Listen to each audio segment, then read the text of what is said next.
ain't me. Old nigga, too deaf to listen, too shy to slip and slide. I'm too hard to fall apart. I'm too cold to get old. I'm too hip to trip. I do it to 'em like this. I wanna load it up, knock back, don't miss. Y'all ain't gonna believe this. Got the preacher wife talking about rock that. If it ain't live, it ain't me. Old nigga, too deaf to listen, too shy to slip and slide. I'm too hard to fall apart. I'm too cold to get old. I'm too hip to trip. I do it to 'em like this. I wanna load it up, knock back, don't miss. Y'all ain't gonna believe this. Got the preacher wife talking about rock that. If it ain't live, it ain't me. Old nigga, too deaf to listen, too shy to slip and slide. I'm too hard to fall apart. I'm too cold to get old. I'm too hip to trip. I do it to 'em like this. I wanna load it up, knock back, don't miss. Y'all ain't gonna believe this. Got the preacher wife talking about rock that. If it ain't live, it ain't me. Old nigga, too deaf to listen, too shy to slip and slide. I'm too hard to fall apart. I'm too cold to get old. I'm too hip to trip. I do it to 'em like this. I wanna load it up, knock back, don't miss. Y'all ain't gonna believe this. Got the preacher wife talking about rock that.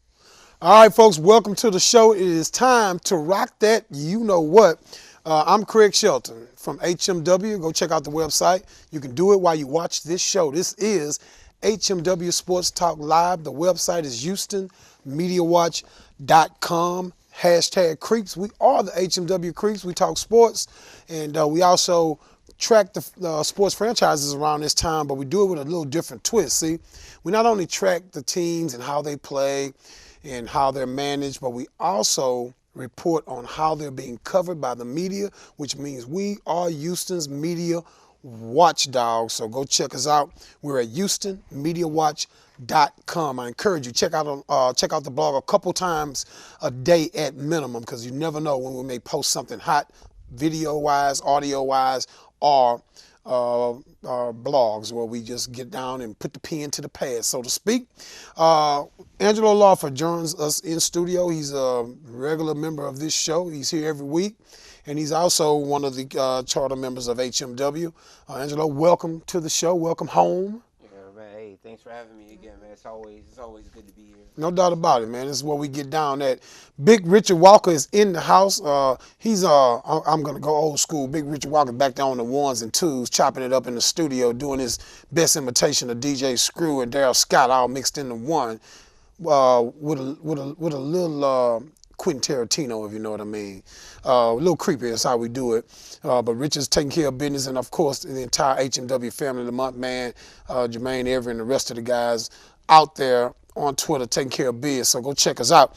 Hey, man, we got a lot to talk about on this show today, Angelo. Looks like it's going to be you and I for the most part getting it done.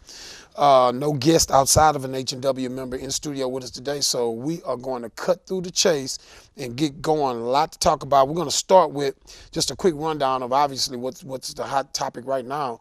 Nationally, of course, would be the Elite Eight, and I guess Florida and Dayton got going about an hour ago, and I've yet to check in on that as we've been here in studio since about 4:30 getting ready for the broadcast. But I'm pretty sure Kevin Harlan and the irritating Reggie Miller are doing a fantastic job in bringing you that.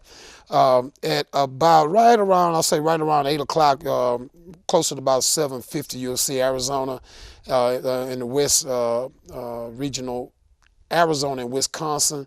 We're going to get a little bit more into these matchups a little bit later in the show. I expect that to be a pretty entertaining game, and I think Arizona's in trouble tonight. I don't know about you, Angelo, but I really like that Wisconsin team. Don't sleep on that team because it's Wisconsin. Yes, it's a bunch of big, tall, white kids, yes, but they're deep, and they're more athletic than you may think they are, and they play basketball. They'll pump fake you. They'll get you up in the air. They'll make the extra pass. They play basketball, and I really enjoy watching that Wisconsin team play. And then Sunday, of course, we got the East with Michigan State and Connecticut. That will be a very, very entertaining game, and probably a game that features a lot of defense. And then, of course, man, that young Kentucky team, I don't know if you guys got a chance to see the game last night, but if you missed it, Kentucky over Louisville, Kentucky advancing in the Midwest, and they take on Michigan. And that Michigan is a prideful team with a chip on their shoulder, so you don't want to sleep on that one. Those Kentucky kids are going to really have to play on the top of their game. We'll look back at yesterday's games a little bit, but we want to go ahead right now, and I want to jump into something that was really the hot topic here locally over the last couple of days, Angelo. As you know, guys, last week we talked a little bit about the Texans signing Ryan Fitzpatrick. Added three free agents on last week. Ryan Fitzpatrick, quarterback, nose tackle Jarrell Poe, and safety Kendrick Lewis. Safety Kendrick Lewis and Jarrell Poe are guys that both were signed out of Kansas City. And of course, you know, Matt Shaw was traded for a 6th-round draft pick. We were really, really having a moment of euphoria around here about that. But on Friday, the Texans signed free safety Chris Clemens. Now, you add another free safety to this mix after signing Kendrick Lewis last week, but they bring in Chris Clemens, who's probably a little bit better player than Kendrick Lewis, but I don't know that Chris Clemens is what some folks may think he is. But nevertheless, the Texans get him signed to a new deal. So Chris Clemens is now a part of the Texans. Angelo, Texans loading up on some on some veteran safety talent. Now, all this was preceded by the Texans offering. Well, not really offering, but they talked to Danielle Manning about restructuring his deal. Yeah, and a lot of times these restructuring contracts aren't actually pay cuts as much as they are reshuffling of how the money's distributed. Right. And the players usually get more of that money up front, and it's a good deal for the players. But you're right, though. With this one, I think the report from Tanya Ganguly from ESPN.com was that there was a pay cut with this deal. Your thoughts on it? Well, I heard some interesting, just things about that, like the more or less the timing of it after the core free agency period happened to kind of come into him and kind of lowball him in the end, where maybe he has to take a step back and consider his options in a way that was different if they would have done it earlier in the free agency period. So that way he can maybe maximize his earning potential in that regard. So if that's the case, it's a sneaky move by the Texans and a good business strategy if he accepts the lower offer. But because I don't know what his options are at this stage, and bring a free agent if that's what he were to become. Yeah, I think Manning. Interesting from that perspective. I think Manning would have been about $4 million in change on the books. Salary cap wise. Yeah, salary cap wise. So that's just depending on what he believes or what anybody wants to speculate would believe that his value on the free agent market would be. I'm one who tends to believe there may be a suitor out there for Danielle Manning. If not that type of money, maybe somewhere closer to it than some people may think, because you do have a number of teams out there that have to spend a little money. You look at teams like Oakland and other teams. And then another thing, Danielle Manning is not a guy that does one thing for you. He's got the intangible of the leadership attributes in the locker room. He is a more than serviceable safety at the strong safety position. Special teams too. Particularly the way he can move up in the box and help you there. And he's not the best, but definitely not the worst in coverage as well. But then that other component you talk about is what he can do for you in kick returns. He's an elite special teams kick returner. Right. And you just can't thumb your nose up at that. I think it would probably it needs to be the right type of suitor. But I just, for him to get that kind of money, but he's a talent that is going to be welcome in a lot of NFL locker rooms. Right. Just a good guy to have in this Chris Clemens deal. Is reported to be worth $2.7 million with a $450,000 guaranteed money, according to John McClain from the Houston Chronicle. Clemens has 28, started 46 games over the past 4 seasons in Miami, and was considered the highest ranked safety left on the market at this time. There's this thing too. No big deal with this, but it is worth mentioning that for some, particularly coming out of the Miami market, from it kind of leaked out, no big surprise that he ends up in Houston. As Brian Game, the new Texans director of pro personnel, was once in Miami, and they are familiar with each other, so there's some familiarity there. So this is what happened, folks. People fall back, and that was why the rumors of the speculation about the Texans having interest in Ryan Mallett, because Bill O'Brien is Coach Ryan Mallett with his time in New England. But this is what all teams do. Yeah. You bring in personnel people, coaching and otherwise, and they're comfortable falling back on folks that they've worked with and that are familiar with their philosophy and the way that they want to do things on and off the field. Right. Hence that Kansas City connection that we saw last week too, with Romeo Cornell. Yeah, no doubt about that. It were two guys that he's been familiar with him, safety and the defensive lineman.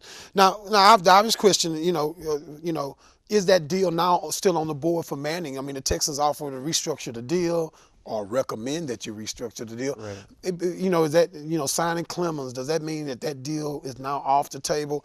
I would think that, if anything, these are moves that put more pressure on Manning.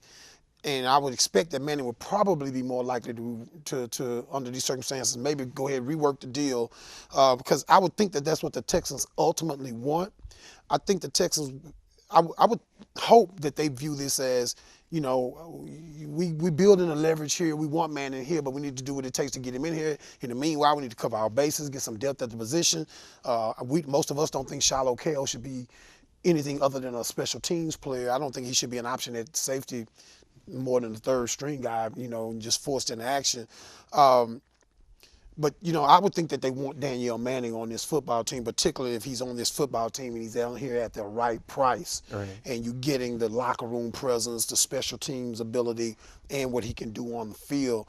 But if we had to speculate, which guy would you say is not a part of this scenario? Because I would think in a perfect situation, the Texans want to see Danielle Manning and DJ Swearinger, guys with hybrid type attributes when they're at their best. And if DJ improves on the maturation process we would expect in his second year, which one of these guys you think is not most likely not to be on this team? The obvious guy is Shiloh Kale, but some would say Shiloh could end up on his team and Manning not end up on his team because of the money. Right. Well, if it's strictly about, I guess when it comes to these decisions that players have to make, I mean, the money's one aspect, but then you have to look up the quality of life. What does the wife think? How are the kids integrated into the city life and things like that? So I mean, it's more than just money. But and Danielle is a good family guy too. Right. Yeah, I've met his family before. So just like with all those things, it's just hard to say. Like what's best is just. I guess this is one of these proverbial only time will tell to see what choice he actually makes. Yeah, no doubt about that. And we'll keep going with NFL, and we'll take it on a national story. The Philadelphia Eagles announced Friday that three-time Pro Bowl receiver Deshaun Jackson was informed of his release. There's a lot of legs to this story.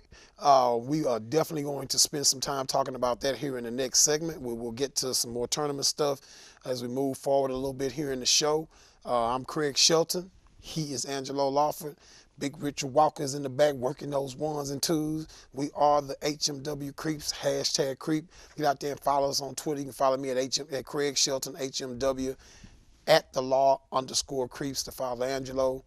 And we'll tell you how you can follow Big Richard Walker as the show goes on as well, folks. So go check out the website. It's HoustonMediaWatch.com. Got a blog up there that I posted on the Johnny Manziel Pro Day. We'll talk a little bit about that as well, folks. So just hanging out with us. We're going to run to a break, all right? This is HMW Sports Talk Live.